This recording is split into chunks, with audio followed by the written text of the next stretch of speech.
ChatGPT, gumawa ka ng isang lalaki. Gawin mo siyang tumatakbo habang may mga dugo sa kanyang katawan. Tumatakbo. Ha? Ano yan? Anim yung daliri? Ayusin mo. Inayos. Iharap mo siya. Iniharap. Siya ay pagod na sa kanyang pagtakbo. Pagod na pagod. Hanggang sa nakarating siya sa labas ng kanilang bahay. Malapit sa bahay. Pumasok na nga siya. Nasa loob. Teka lang, ibaba mo yung hood niya. Ibinaba. Yung kamay niya, ayusin mo. Tumagos sa kahoy. Pinalitan. Tapos nakita siya ng kanyang ate. Ate. Tinanong siya kung bakit may mga dugo sa kanyang katawan. Kinausap. Ngayon, gumawa ka ng isang imahe na may mga pulis sa labas ng kanilang bahay. Yan. Ay, saglit Oh, lang. ano na naman yun? Ano to? Mga buhaya? Oh, yung mga ibang pulis, mga buhaya kasi. Palitan mo yan. Pinalitan.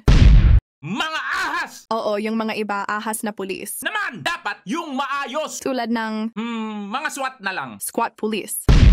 Good. Mga naka-squat? Mga SWAT yun. Hindi naka-squat. Ganun ba? Oh, ayan buwang. Tapos yung ate niya ay napatingin sa labas mula sa bintana. Napatingin. Ngayon, gumawa ka naman ng isang eksena na nagtatawag na ang isang pulis gamit ang isang megaphone. Isang pulis. Sunod ay kinausap siya ng kanyang kapatid. Nag-uusap. Dalawang lalaki. Palitan mo. Lalaking matanda. Dapat babae. Babae. Babae nga, pero matanda pa rin. Ibalik mo yung ate niya. Si ate. Okay na sana. Pero yung kapatid, masyadong bata. Ayusin mo. Tapos, ang gawin mo, medyo gumagabi na sa labas. Ganito.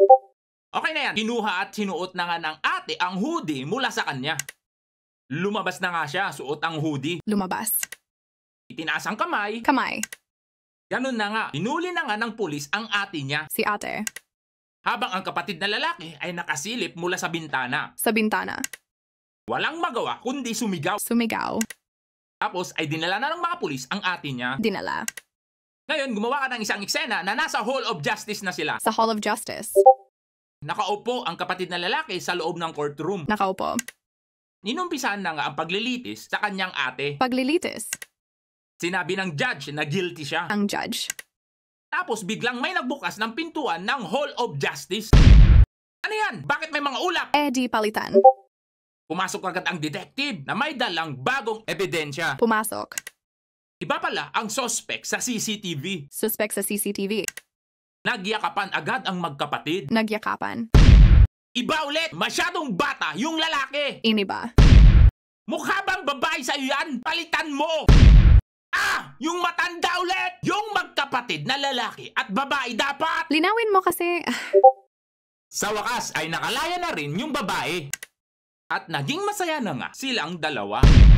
Bakit siya nakakulong? Oh, siya kasi yung nasa CCTV. Gusto mo bang mapanood ang kinalabasan ng video na ito? Nilagay namin ito sa ibang channel. Okay, ilalagay ko yung link sa comment. Click nyo na lang. Salamat.